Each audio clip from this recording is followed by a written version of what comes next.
Quer ajudar a nossa palavra a chegar em mais pessoas para conhecerem o nosso trabalho? Então ajuda a hypar o nosso vídeo clicando aqui embaixo, demorou? Valeu, hein, rapaziada, tamo junto. Ô, Fininho, como você avalia a trajetória do João Fonseca até agora? Porque eu lembro que quando ele surgiu recente, muita gente já tratando ele, nossa, o novo ídolo do esporte. Eu não perco o jogo dele, eu amo esse menino. Etc. E aí ele tem tido alguns resultados que eu vejo como normal, né? Oscilar nessa idade assim.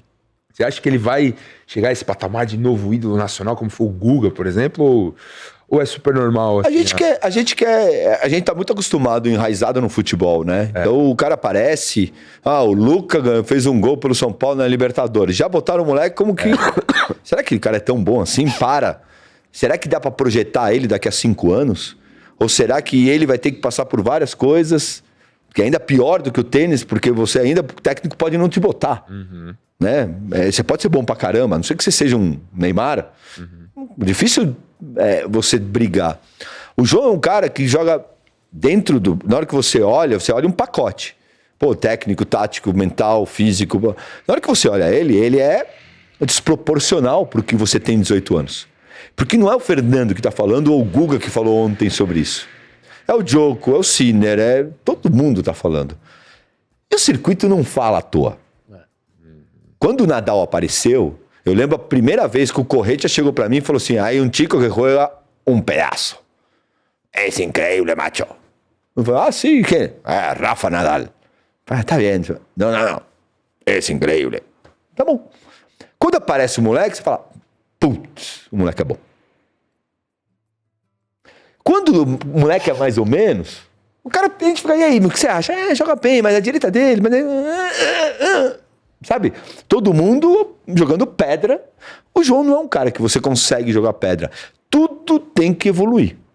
Só que a gente fala muito isso nas nossas palestras. Existe o cara que senta na fama. O moleque é bom, ótimo, é bom e acabou. E o moleque vai lá, e faz o circuito dele. Ok. E existe o cara que ele é bom mesmo. Que ele apareceu... As pessoas tomaram um susto com o João. O público acha que ele é um fenômeno. E o circuito fala como ganhamos dele. A palavra de ordem hoje dentro de um vestiário é como a gente ganha do moleque. E já acharam a maneira de ganhar do moleque. Quem fez isso foi o Draper. O Draper já deu uma lição para as pessoas.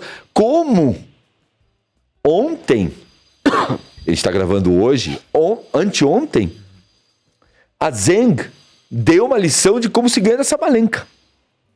Quer dizer que todo mundo vai ganhar? Não.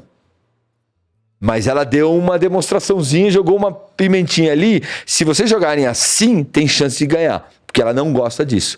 Qual que é o papel da pessoa, da Sabalenka, do João? Quer dizer que vocês encontraram que aqui minha direita, vocês atacaram minha direita e ficou pior? Tá, e que senta com um time e fala: e aí, quando me atacarem aqui, o que eu faço? Você faz isso. Aí é estratégia. Como diz a tropa de elite. E aí é simples. Só que isso é todo dia. Daqui a pouco vão encontrar outra maneira. E vão encontrar. Na hora que ele fechar essa, vão encontrar outra.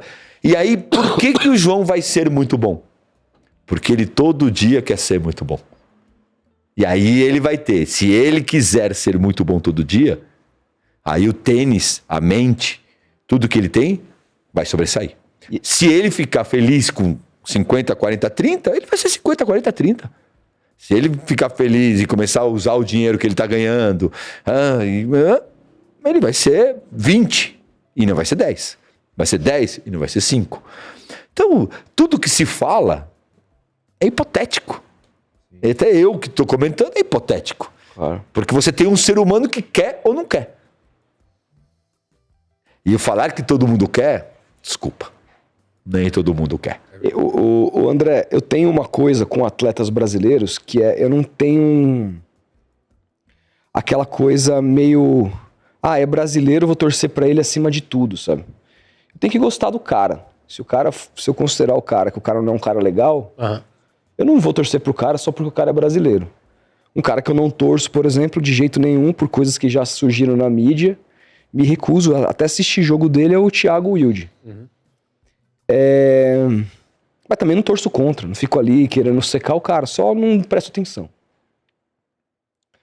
O João, ele tem algumas coisas, e aí quando ele foi, por exemplo, no New Balls Please lá com o Fernando, que é uma cabeça para a idade, um senso de humildade, o que ele traz do relacionamento do técnico dele sobre... A gente está falando de um cara muito bem nascido, por assim dizer, uma família muito privilegiada, e ele encontrou na figura do treinador um olhar diferente, de um outro tipo de... uma outra visão. O cara fez ele ler mais, o cara fez ele ver o mundo de uma outra maneira, e incutiu nele, e aí essa questão estratégica, isso são outros 500, e eu nem sou o melhor cara para falar, mas me parece que ele incutiu no João um senso de pertencimento, uma coisa do que é a vida, que não, é impossível para mim não me conectar com o menino, não é impossível para mim não acordar às vezes 6 da manhã para ver ele jogar e torcer por ele, porque eu não tô torcendo só para um tenista brasileiro, tô torcendo para que esse menino representa. A gente viu isso muito no Federer. Muito se discute quem foi o melhor ali do Big Three. Uns se identificam mais com o Nadal e com a força física, mental de superação do Nadal. Outros se identificam mais com o Djokovic, que talvez tenha sido mais completo. E outros com o Federer, pelo também aquilo que ele passou a representar fora da quadra. Nesse aspecto, a questão do João, a gente ainda está falando de um menino de 18 anos, que vai se formar, vai mudar, vai pensar diferente sobre muita coisa daqui 1, 2 anos. Só lembrar da gente quando a gente tinha 18 anos. Eu nem tenho grandes lembranças assim do que eu era. Eu era uma criança. A gente era uma criança. Você acha que ele... essa questão que não se explica da... Como é que fala? Desse... Ele conseguir, de alguma maneira, quando você vê as pessoas torcendo por ele, se conectar com ele, esse carisma, essa era a palavra. Sim. Você acha que esse é um dos maiores desafios da carreira dele, sustentar esse carisma? Sim. Nessa linha, outro dia eu e o Fino conversávamos sobre isso e eu falei para ele, eu preciso escrever uma ideia que me surgiu, porque eu acho que vale a pena. E também porque, né, a gente é jornalista, então é bom escrever logo antes que alguém escreva, né? A minha impressão é que a gente está vendo o Ayrton Senna na Lotus. E aí só quem tem idade suficiente para lembrar de como foi o Senna na Lotus. O Senna começa a carreira dele numa equipe que não dava a ele possibilidades de ganhar, mas era o suficiente para ele mostrar a capacidade dele. Toleman. Que ele era diferente, que é a Toleman. Quando ele passa a dirigir para a Lotus, ele começa a ganhar. E tinha gente que tinha carros melhores e tal, mas ali o mundo já percebeu que era uma questão de tempo para ele ter o material que caras do nível dele devem ter para explodir completamente. Eu acho que é isso que a gente está vendo com o João. Então, antes da pessoa maliciosa, burra e mal intencionada inventar que o André falou que o João é o Ayrton Senna...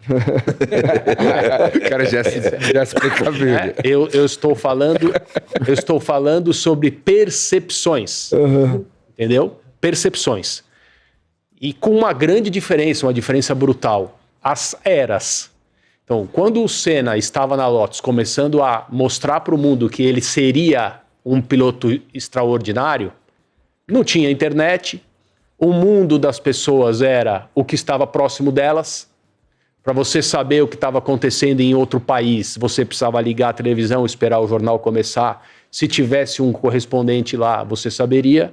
Ou você precisaria conhecer alguém que mora nesse país e receber uma carta dessa pessoa, né?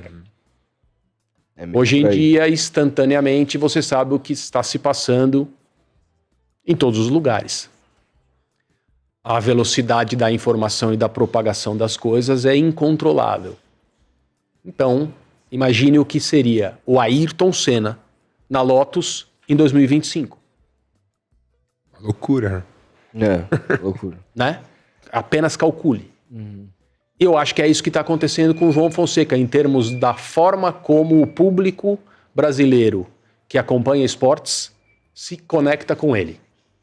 Existe um uma forte influência do nosso ufanismo, da nossa pressa, da nossa necessidade de ter ídolos, da nossa velocidade para converter atletas em ídolos, mas eu acho que ele vai fazer justiça a tudo isso. A minha impressão é que ele vai ser um cara muito grande. E tem Então, a gente falava, desculpa, Fino, eu perguntei para ele, Fino, você acha que o João vai ganhar a Grand Slam? Ele deu a opinião dele, se ele quiser falar, ele fale. Eu acho que vai. Eu também acho que vai. Você acha que ele vai ser número 1? Eu acho que pode ser. Eu também acho. E eu acho que ele vai justificar tudo que as pessoas, até aquelas que não gostam tanto de tênis assim, e querem apenas ligar a televisão no domingo e ganhar. Esse é o meu caso. E ganhar. Eu acho que ele vai justificar até esse tipo de conexão das pessoas que precisam só disso. Por quê? Porque havia alguém que era de outro esporte, completamente distinto, mas que fazia as pessoas ligarem a televisão no domingo e ganhar. E era o Senna. E tem uma coisa muito interessante, tem a grande maioria dos nossos grandes ídolos, principalmente vindo do futebol e de alguns outros esportes, foram caras que falavam, retrucavam, às vezes bad boys. E o brasileiro está muito acostumado ao... Esse ufanismo do brasileiro também está muito ligado ao que o atleta fala. A mensagem que eu estou dando. Tirando o Senna, que era um deles, o Guga, que era outro que não... low profile total. Depois você pega um Robert Scheid, que foi um dos maiores atletas que o Brasil teve, por não falar, as pessoas não dão o devido tamanho ao Robert que ele merece. O Emanuel, que a gente falou no começo, quantidade de título que tem o Emanuel. Então, o brasileiro ele não se conecta, ele espera que o João, ou que a Bia lá atrás, quando estava 10 do mundo, ela falasse que ia ser número 1 do mundo. Ele fala que quer ser número 1 do mundo, mas com uma humildade, sem nenhuma arrogância. E o brasileiro não está acostumado ao... Você acha? Total. Mas também derruba em 30 segundos, quando não é. Porque o Guga porque a gente vive... O Guga não era. O Ayrton era ele era... Mas por isso que esses caras são tão grandes. Eles conseguiram quebrar essa barreira. E por isso que tem tanto médio ídolo, que é ídolo no Brasil. Sim. Que sabe usar. Claro. A internet. Sim. E falar que é muito maior do que foi. Sim. Eu dou risada muitas vezes quando o cara fala que eu joguei um tênis absurdo, incrível. Para. Pelo amor de Deus. Calma. Isso rola muito no Eu joguei muito tênis, mas quem jogou... Não dá pra comparar com o Guga. Tem cara que te compara. Não, mas eu sei, o Guga é ali. Para. É a Avenida Brasil e a Viela, meu. Para. E com todo respeito, zero querer se jogar pra baixo. Existe uma diferença. Só que hoje eu estou muito na mídia. Você imagina se eu fosse? Ia ter muita gente que ia me brigar comigo, mas tem muita coisa que você consegue jogar na mídia que as pessoas não querem ver se é verdade ou não.